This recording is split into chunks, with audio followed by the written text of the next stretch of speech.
Bharat middle east gulf countries के बड़ा करीब आ रहा है और पाकिस्तान को यह बात पसंद नहीं आ रही। पाकिस्तान इसको बिजनेस डील नहीं देखता। पाकिस्तान ने जब भी इन देशों को देखा तो इस्लाम का चश्मा पहन के देखा। उसको हर चीज हरी हरी दिखाई दी।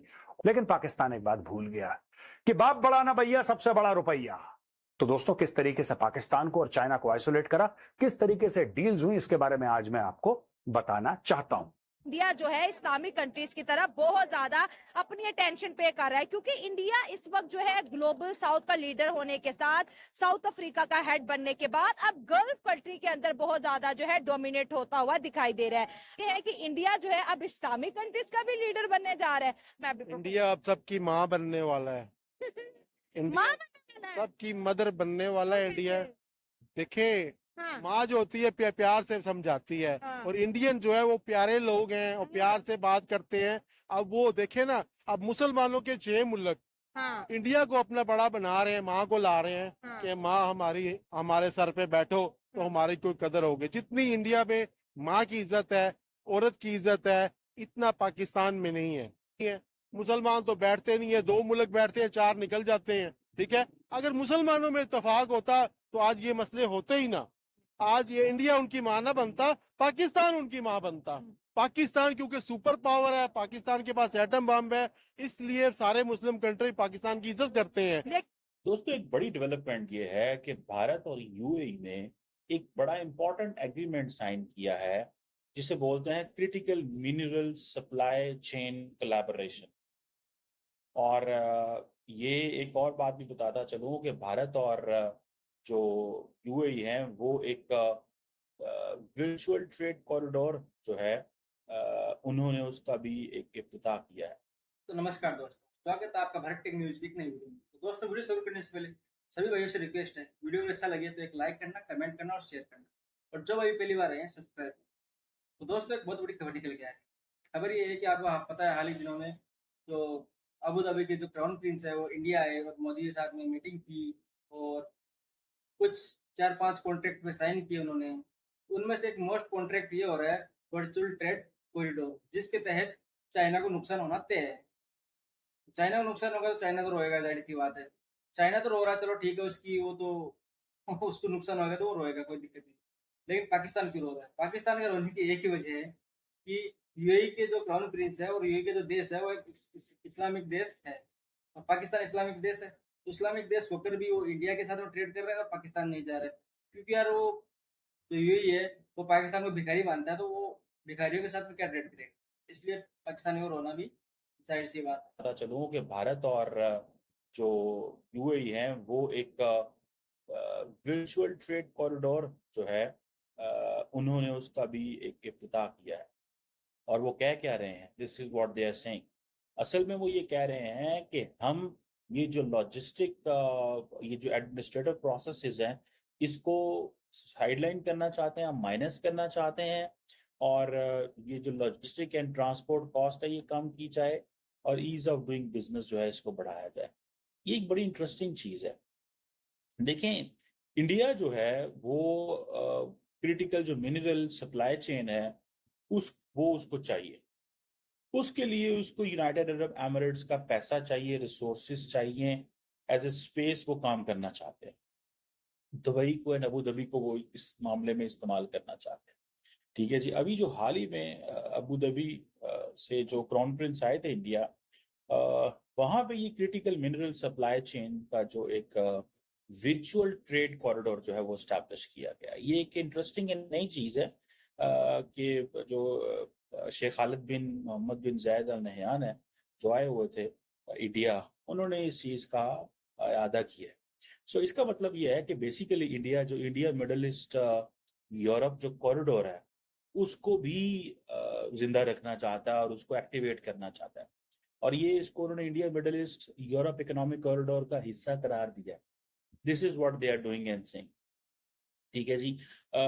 ये जो एमओयू साइन हुए हैं, अगर आप इसमें देखें तो जो इंडियन सरकार है, उसको जो जैसे मैंने आपको पहले बताया कि वो सीधी सीधी एक चीज करना चाहती है, और वो ये करना चाहती है कि वो इस्तेमाल करना चाहते हैं मिडल ईस्ट का, वो इस्तेमाल करना चाहते हैं यूएई का। उनको यूएई की समझ है कि यूएई को किस तरह जो इस्तेमाल किया जा सकता है। यूएई के पास रिसोर्सेज हैं, यूएई के पास जो है वो स्पेस बहुत अच्छी है, ठीक है? और इन चीज़ों को वो समझते हैं कि अगर यूएई इस तरह हमारे वो जिसे कहते हैं ना अच्छे इन्वेस्टर अगर हमारे साथ आ जाएँ, ठीक है जी? तो उनके लिए बड़ा ये एक इम्पोर्टेंट चीज़ हो जाएगी। पाकिस्तान ने जब भी इन देशों को देखा तो इस्लाम का चश्मा पहन के देखा। उसको हर चीज हरी हरी दिखाई दी और उसको यह लगा कि जब तक ये दोनों देश मुसलमान हैं तब तक पाकिस्तान जो बोलेगा ये देश करेंगे। लेकिन पाकिस्तान एक बात भूल गया कि बाप बड़ा ना भैया, सबसे बड़ा रुपया। और मोदी जी को एक बात और पता है, उनको यह बात पता है कि कौन सी उंगली खींचनी है और चाइना का सर में दर्द कैसे होगा। तो दोस्तों, किस तरीके से पाकिस्तान को और चाइना को आइसोलेट करा, किस तरीके से डील्स हुई, इसके बारे में आज मैं आपको बताना चाहता हूं। खबर यह है दोस्तों कि दुबई के क्राउन प्रिंस शेख खालिद बिन मोहम्मद बिन जायद अल नहयान ये भारत आए हैं और बिजनेस इवेंट उन्होंने मुंबई में अटेंड करा। इसके चलते दो बड़ी डील साइन हुई है। वो दो डील्स हैं क्या दोस्तों? देखिए, ऐसा होता है कि जब आप काम करते हैं ना, या दोनों देशों के बीच में डील्स होती हैं, तो आप कहते हैं रुकावटें कहां कहां आ सकती हैं। काम तो हमने बोल दिया कि ये काम होगा, आपने बोला हाँ साहब बिल्कुल होगा, हम दोनों मिलकर करेंगे, हाँ साहब हम दोनों मिलकर करेंगे। लेकिन रुकावटें भी तो होती हैं काम के बीच में। ये रुकावटें कैसे दूर की जाएं? ये देखिए साहब, दो चीजें साइन करी, India UAE virtual trade corridor और दूसरा मैत्री इंटरफेस। ये वर्चुअल ट्रेड कॉरिडोर क्या है दोस्तों? वर्चुअल ट्रेड कॉरिडोर के बारे में मैं आपको बता दूं कि आपको हम कई बार बता चुके ना, India middle east Europe economic corridor, India middle east Europe economic corridor, iMac के बारे में हम आपको कई बार बता चुके हैं। इससे चाइना परेशान है। चाइना कहता है यार तुम लोगों ने तो बेल्ट एंड रोड इनिशिएटिव के पेट में लात मार दिया, ये आईमैक क्या है? अब इसमें होता क्या है दोस्तों कि ये जो वर्चुअल ट्रेड कॉरिडोर है, वीटीसी जो लॉन्च करी है, इसमें बोला है कि साहब वर्चुअल ट्रेड कॉरिडोर में हर चीज के बीच में, हमारे और मिडिल ईस्ट के बीच में लेटर से ट्रेड चल रही है, अरबों अरबों डॉलर की ट्रेड है, ठीक है, जबरदस्त ट्रेड है। उसके बीच में रुकावटें क्या क्या हैं? रेड टेप, लाल फीताशाही, आपके administrative bureaucratic barriers, reduction of logistics and transport cost, enhanced ease of doing business, इसके लिए भी बहुत जरूरी है, optimization of efficiencies, technology leverage, regulatory compliance and streamlined operations and increase transparency. देखिए, हर एक देश का कानून अलग होता है, हर एक देश का कानून अलग होता है। आप इस देश भेजें, उस देश भेजें, भाई आपका कानून अलग है, हमें आपका कानून पता होना चाहिए, आपको हमारा कानून पता होना चाहिए। कई बार दोस्तों इन दोनों देशों के कानूनों के बीच में जो गड्ढा होता है ना, वहां पे माल चला जाता है, फिर माल निकल नहीं पाता। तो इसको स्ट्रीमलाइन करने के लिए वर्चुअल ट्रेड कॉरिडोर, ये रियल ट्रेड कॉरिडोर नहीं है, ये वर्चुअल ट्रेड कॉरिडोर है। रियल ट्रेड कॉरिडोर कौन सी है? India middle east Europe economic corridor, जिसको हम आईमैक कहते हैं। ये आईमैक के सपोर्ट में है। ये scalable, secure, unified and credible. Scalable यानी कि जो हम ट्रेड करेंगे मिडिल ईस्ट के साथ, क्या ये स्केलेबल है? 35 अरब नहीं, 35 नहीं, 80 अरब, 80 भी नहीं, 150, 200, 250, 300, 500 अरब डॉलर की ट्रेड, ये होना चाहिए। लेकिन उसके लिए अगर आप चाहते हैं आपकी गाड़ी उतनी तेज चले, अगर आप ये चाहते हैं कि आपकी गाड़ी उतनी तेज चले, तो रोड भी उतनी खूबसूरत होनी चाहिए और गाड़ी भी उतनी मजबूत होनी चाहिए जो लगातार उस स्पीड पे चल रहे। तो ये करा है वहां के क्राउन प्रिंस शेख खालिद बिन मोहम्मद बिन जायद अल नहयान ने और प्राइम मिनिस्टर नरेंद्र मोदी जी ने। इंडिया में यूएई के क्राउन प्रिंस ने विजिट किया है और 5 एग्रीमेंट्स हुए हैं, उसके ऊपर भी बात करेंगे। लेकिन सबसे पहले हम देखते हैं कि आतिफ मियां ने ये क्या कहा है। जैसे crown prince Sheikh Khalid India का विजिट कर रहे हैं और वहां पर उनके प्राइम मिनिस्टर नरेंद्र मोदी के साथ मुलाकात करते हैं और 5 से ज्यादा एग्रीमेंट्स करते हैं, जिसमें बहुत बड़े बड़े एग्रीमेंट्स भी हैं, ठीक है। और इसके अंदर जो है उन्होंने जो सिविल न्यूक्लियर पैक्ट जो किया है वो भी हमारे सामने मौजूद है। और इसके अलावा और भी कई ऐसे जो हैं, India and UAE sign nuclear energy pact, $24 billion nuclear plant है ये।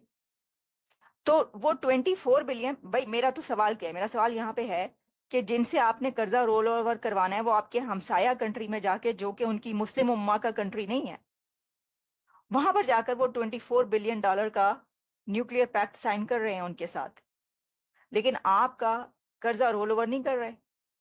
इसकी क्या वजह है? इससे ये पता चलता है कि देखिए जो आप आज तक ये सोचते रहे हैं ना, हम ये सोचते रहे हैं कि जो मज़हब है, जो हमारा मसलक है या जो हमारा जो ये रिलिजन का रिलेशन है, ये सबसे बुलंद है। इसको कोई डिफीट नहीं कर सकता। जब हमारा तो रिश्ता ऐसा है कि वो हमें छोड़ ही नहीं सकते।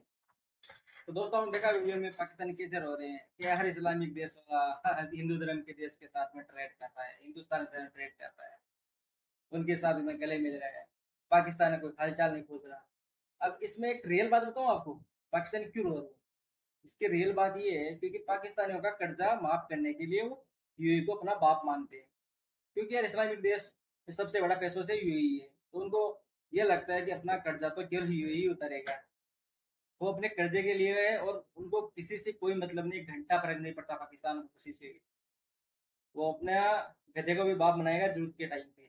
वो इसलिए जल रहा है यार, यूएई इंडिया जा रहा है, पाकिस्तान नहीं आ रहा है, हमारा कर्जा नहीं उतार रहा है। तो दोस्तों वीडियो कैसा लगा? वीडियो को अच्छा लगा हो तो एक लाइक करना, कमेंट करना और शेयर करना। और जब भाई भी पहली बार आए हैं सब्सक्राइब करना। जय हिंद, जय भारत।